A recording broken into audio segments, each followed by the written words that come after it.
Hello and welcome to the program from the State Assemblies, your window into the workings of Nigeria's state legislatures. On this episode, Governor Basiotu signs 2 bills to boost education and land administration in Cross River. Kogi Assembly passes 3 bills. Kogi Assembly passes 3 amendment bills for second reading, plus Lagos Assembly calls on police to strengthen surveillance for enhanced security and tourism. Details of this and more stories will be coming your way shortly. I am your host, Amina Saidu.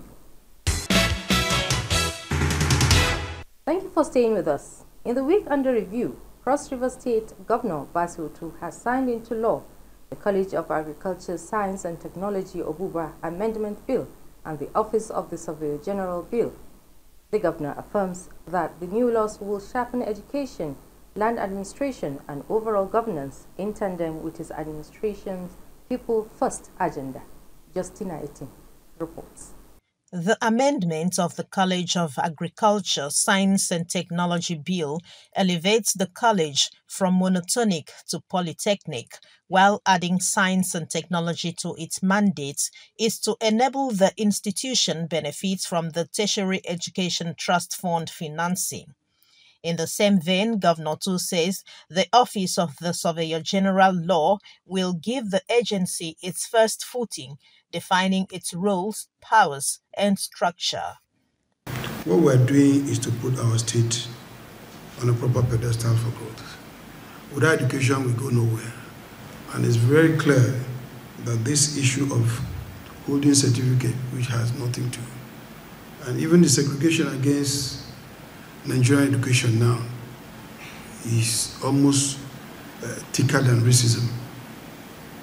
When it gets to even the higher where they say Nigerian professor, and then you call some other Nigerians their professor, then you know that the division is quite short. So we must do something to actually close that gap. Speaker, Cross River State's House of Assembly speaks further on the law. This bill is made up of 4 parts and 23 sections. Part 1 deals with the establishment, functions and powers of the Office of the Surveyor General.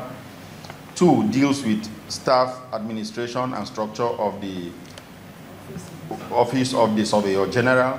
3 deals with financial provision of Office of the Surveyor General. Part 4 deals with miscellaneous general provisions. Your Excellency, this bill, when assented into law, will adequately take care of the Office of the Surveyor General, which is historic given the overdue need of this law.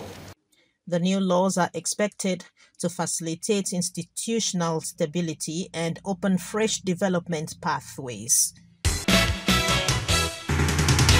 Kogi State House of Assembly has passed 3 bills for second reading at plenary.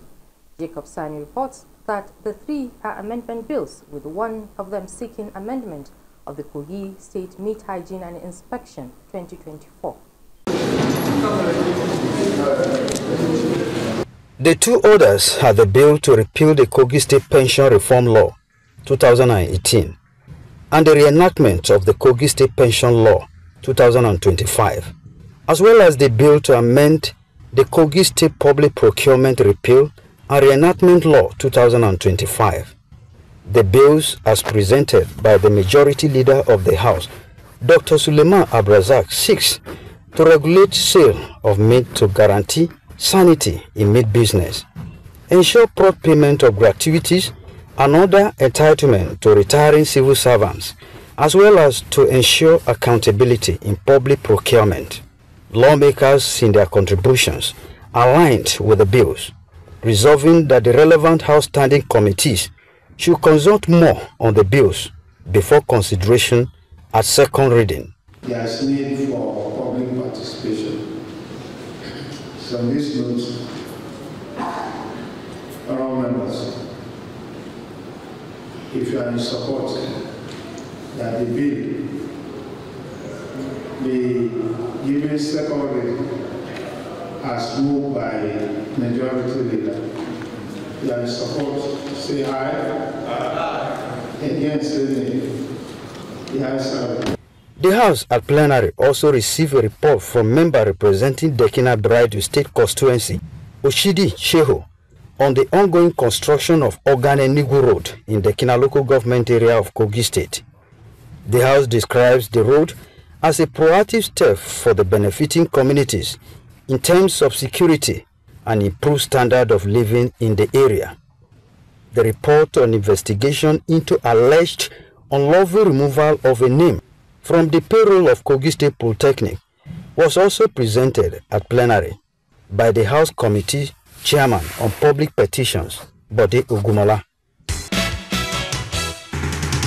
Moving on, Delta State House of Assembly has adopted a report by the Ad Hoc Committee on the General Affairs of the Delta State Polytechnic Ogwashiku from 2023 till date, following the deepening conflict between the Rector, Professor Emmanuel Achuenu, and the Governing Council of the Polytechnic, stemming from administrative and financial disagreement. Godfrey Nzoku reports. Presenting the report of the Ad Hoc Committee on the General Affairs of the Delta State Polytechnic Ogwashiku on the deepening conflict between the Rector, Professor Emmanuel Achuenu, and the Governing Council of the Polytechnic before the House, the Chairman of the Committee and Leader of the House, Emeka Nwobi, gave a detailed investigative hearing of the various parties involved, submission, committee's findings and recommendations, which was unanimously supported by the members of the House. Before us here today is a 29-page report showing exactly what transpired during these meetings. Of course, after we had met with the council chairman and members, and also meeting with the rector and the management team, we also invited the two parties together so that there could be cross-examination. Mr. Speaker, the synopsis of the entire exercise is that we found out that the rector was not working in line with the law establishing the Polytechnic.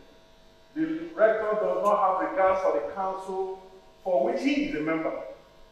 The rector misinterpreted the law establishing the school, and of course, because the Commissioner for Higher Education also erroneously misinterpreted certain sections, which now gave the rector the power to believe that he ranks next to the visitor, which is the government. Mr. Speaker, a lot had happened in that school, just as we reported. Having said this, and some other facts contained in the report, we therefore wish to submit that the recommendations as contained here be upheld by this House so that we can make progress. Those in favor of all these recommendations, say aye. Aye. Those against the nay. The High House. Following the adoption of the report, the Speaker, Emomo Timiguo, instructed the clerk to communicate the resolution of the House to all the parties involved for immediate action. The House adjourned plenary to Tuesday, October 28, 2025. Thank you, Godfrey. We now take you to Lagos, where the House of Assembly has called on the Commissioner of Police to step up surveillance system with a view to enhancing safety and security that will boost tourism and ease of doing business across the metropolis. This followed a motion on security moved by the Chairman Committee on Information, Strategy and Security, Stephen Ogundipe, at plenary. Musa Toliet has details. The motion by the Chairman, Lagos House of Assembly Committee on Information, Strategy and Security, Honorable Stephen Ogundipe, on the need for the State Police Command to step up surveillance and constantly conduct risk assessment across the metropolis. From the viral incident at Excel College, the Ibeju Lekki saga, and the Oboroshoki security breach by residents of the area, the daylight robbery on Allen Avenue, Ikeja, our officers acted swiftly and decisively, reminding us that while challenges persist, they've also resolved to confront same. We also need to take proactive preventions, safety protocols in our schools, commercial districts, and public spaces. Some lawmakers acknowledged that the police force as the backbone of security in the state has done well, especially during the festive season when Lagos receives a large influx of people from the diaspora. I have noticed the Commissioner of Police recently when there are issues in anywhere in our locality. he goes personally himself to go and address the issue. When they were not acting properly, we all shout, Nigeria police is not good, Nigeria police. But now, Nigeria police is good. We should commend them. As policemen have been so innovative in solving crime, even without forensic, and they're able to do a lot. They've kept us safe. Also, during plenary, the need for the state to maximize the tourism potentials for economic development was the motion moved by the Chairman Committee on Tourism, Arts and Culture, Honorable Bonu Solomon. If Lagos State's government takes immediate action to upgrade tourism development in the state by developing tourism infrastructure, promoting cultural heritage, Lagos tourism will be promoted and showcased more effectively. Other lawmakers advised the launch of tourism calendar so that tourists will know when to come down to Lagos to celebrate. Beaches, heritage sites, arts, entertainment, and festival continue to attract both local and international visitors. But to unlock these potentials, we must deliberately invest in security, infrastructure, urban renewal, and tourism-friendly policies, just like this house has been doing. So we need to have a calendar, an annual calendar whereby everybody knows when what is happening. That can drive tourism effectively. The House of Assembly concluded by calling on the state government to explore untapped tourist attractions and promote the state's cultural heritage to reposition Lagos as a tourist destination in sub-Saharan Africa. In Lagos, Musa Tolian, NTA News. You're watching the program from the State Assemblies, a program that reviews legislative activities in the State Houses of Assembly across the nation. We now take a break. When we return, Nasarawa Assembly adopt reports on climate change policy as Kebbi Assembly holds public hearing on 2025 Child Protection Amendment Bill. Stay with us.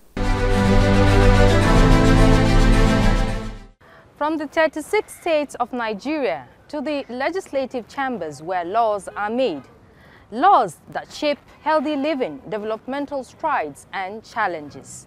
Do you know that your future begins and lies with your state legislature?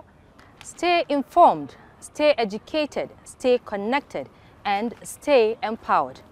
It is a weekly affair where we keep you abreast with legislative stories that matter. From the State Assemblies, only on NTA Parliament. Join us via DSTV, GoTV, StarTimes, and free-to-air platforms.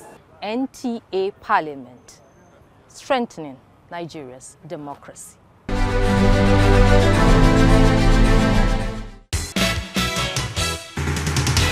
With the ongoing global efforts to tackle environmental challenges, Nasarawa State House of Assembly has adopted the report of a Standing Committee on Environment and Housing on a bill to provide for policy on climate change actions and the establishment of a Climate Change Advisory Committee.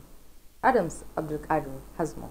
In what can be best attributed to intensive treatment and thorough deliberations on a bill aiming to achieve a green revolution and to provide solutions on a way to achieve environmental resilience and a safer society. The House unanimously adopted the recommendations and observations of the committee. The following parts of the bill be amended to include climate change, irrigation, and adoption. Section 1, afforestation and reforestation, statewide tree planting initiative, targeting 20% forest cover by 2030, and strict enforcement of sustainable forest law. In the meantime, a new private member bill sponsored by the member representing Lafia North State Constituency, Eson Meriga, seeking the establishment of a state multiple-door courthouse and other matters connected thereto, was introduced. Meanwhile, the House also passed for assent the bill to establishment Dalatu Arafat Specialist Hospital Akwanga and the bill to increase the retirement age of magistrates, Sharia court sole judges, and customary court sole judges from 60 years to 65 years. For magistrates, Sharia court sole judges, customary court sole judges, area court judges, and customary court judges, increase of retirement age service law 2025 and other matters connected thereto, third reading and pass. In another development, the Kebbi State House of Assembly has conducted a public hearing on the 2025 Child Protection Amendment Bill, aimed at strengthening legal frameworks for the safety, welfare, and rights of children in the state. State Assembly correspondent Jafar Yusuf Ilo reports that the hearing brought together key stakeholders to share insight and recommendations that will help shape a more effective child protection law. The report. The public hearing provided a platform for stakeholders to share their perspectives, concerns, and recommendations to ensure proposed amendment to the Child Protection Bill aligns with the reality and needs of the community. Declaring the session open, Speaker Kebbi State House of Assembly Mohammed Usman Zuru described the hearing as a vital part of the legislative process. He noted that although the 2021 Child Protection Law was a step forward, concerns raised by cultural, religious, and civil society groups necessitated a comprehensive review. Please make a meaningful contribution that will guide the House Committee in its work on this bill. I urge all of you to be frank, please, on this bill, respectfully and objective in all your submissions. Fully in ensuring that we promote the interests of our society, the interests of the children, and the interests of the people who are vulnerable, people who are actually in their need of assistance. The proposed amendment emphasizes the protection of children's rights, which calls for stiffer penalties against violators and a clear definition of a child as anyone under the age of 18.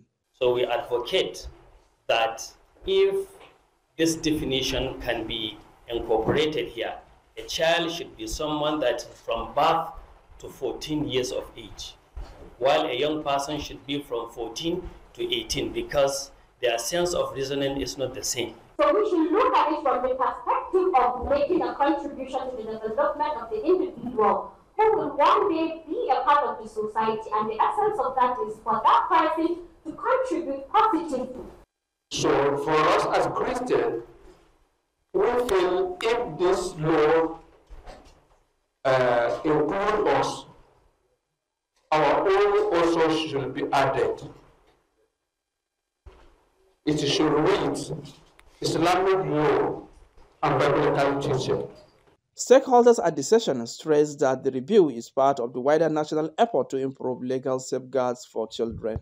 The Assembly's engagement on the bill reflects its strong commitment to promoting a safer and more secure environment for children in Kebbi State. Thank you, Jaffer. Now, Ogun State House of Assembly has summoned the State's Commissioner for Works and Contractors handling the reconstruction of the Lagos-Abeokuta Expressway over poor condition of the road and issued a warrant of arrest on a miner whose activities continued to cause environmental degradation, destruction of roads, farmlands, and water sources in Elegan community of Obafemi Owode local government area of the state. This formed part of major decision reached at plenary presided over by the Speaker, Oludaise Lemide, in Abeokuta. Yemi Dalemo has more. The lawmakers were debating a motion raised by a member representing Ifo-1 constituency, Olakunle Oluomo, resolved to invite the State Commissioner for Works and Infrastructure and the contractor handling the reconstruction of the Lagos-Abeokuta Expressway to appear before it on the incessant traffic logjam along the road, especially at the toll gate Papalanto and Iwekuru axis, to explain the rapid deterioration of subsection of the road shortly after repairs. If they do a portion today, by the time you go back next week, that portion is gone.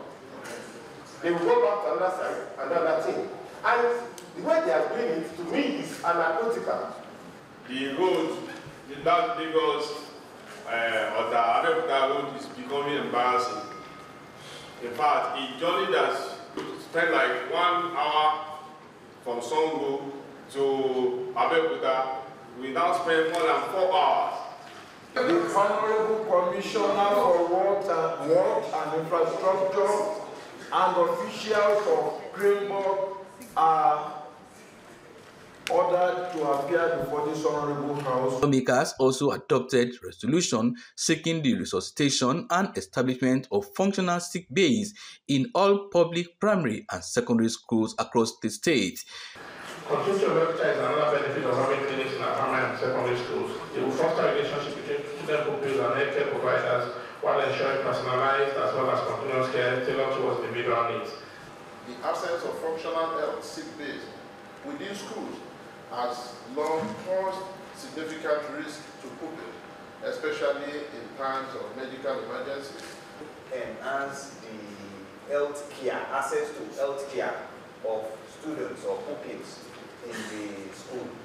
The Speaker, Oludaisi Elemide, issued the warrant of arrest on Director of Ojibas Limited, urging the State Commissioner of Police to produce him on activities causing environmental degradation at Elegon community in Obafemi Owode local government area of the state. The House equally resolved to give legislative backing to a move by Agoiwoye community willing to release the Agoiwoye Community Hospital to the Olabisi Onabanjo University Teaching Hospital Shagamu for effective management and revitalization to deliver quality healthcare to the people of Agoiwoye and environs. The community through Ebunaway of Agoiwoye, His Royal Majesty Oba Abdulrazak Adesina Adenuga, has resolved to seat the community hospital to Olabisi Onabanjo University Teaching Hospital for better utilization of the hospital. The community health center will have access to experienced consultants and specialists to enhance diagnosis and treatment quality. Transferring these facilities that is just lying down unused to a teaching hospital will help in catering for the teeming rising population of Agoiwoye community, and this will address the health care deficit. In another development, a bill for a law to establish the State Boundary Commission and related matters scaled first reading on the floor of the House, while the House engaged stakeholders in the Anchor Borrowers Program, investigating the continuous deduction of funds from accounts of captured beneficiaries who never benefited from the scheme. Yes, we are inviting the NCG executives, the chairman and secretary, National Cassava Growers Association of Nigeria, the national body. In an effort to enhance the quality of lawmaking, promote evidence-based policy making, and deepen people's trust in the legislative institution, members of the Delta State House of Assembly have attended a workshop on post-legislative scrutiny, PLS, organized by Westminster Foundation for Democracy. Godfrey Nzeku witnessed the opening ceremony and now reports. The Speaker, Delta State House of Assembly, Emomo Timiguwo, in his keynote address, stated that as legislators, their constitutional responsibility does not end with the passage of bills, but should ensure that laws serve the interests of the people, remain relevant in changing society, and are implemented faithfully by the executive arm of government. He also stated that Delta State House of Assembly is poised to become the second in the country and the first in South-South region to join the league to have an integrated post-legislative scrutiny in their oversight functions. Establishing a culture of post-legislative scrutiny will enhance the quality of our lawmaking, promote evidence-based policy making, and deepen people's trust in the legislative institution. Across the world, especially in advanced democracies such as the United Kingdom and other Commonwealth jurisdictions, PLS has become an established practice. It allows Parliament to monitor implementation, engage stakeholders, and make amendments where necessary.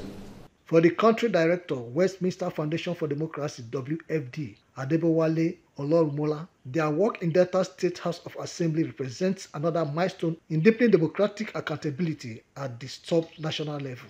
Given that Nigeria's democracy is also a work in progress, we look forward to having legislatures and processes that will make the process deliver what we call dividend of democracy to us in this country. You will agree with me also that the parliament, being the representative of the people, is one institution that is very well respected in helping to make this possible. The event is attended by lawmakers, senior officers of the State Ministry of Justice, permanent secretaries, among others. And with that report, we come to the end of this week's episode of the program from the State Assemblies. Remember, you can still watch this episode, news, and other programs on our social media handles showing on your screen. Thank you for watching. I remain your host, Amina Said.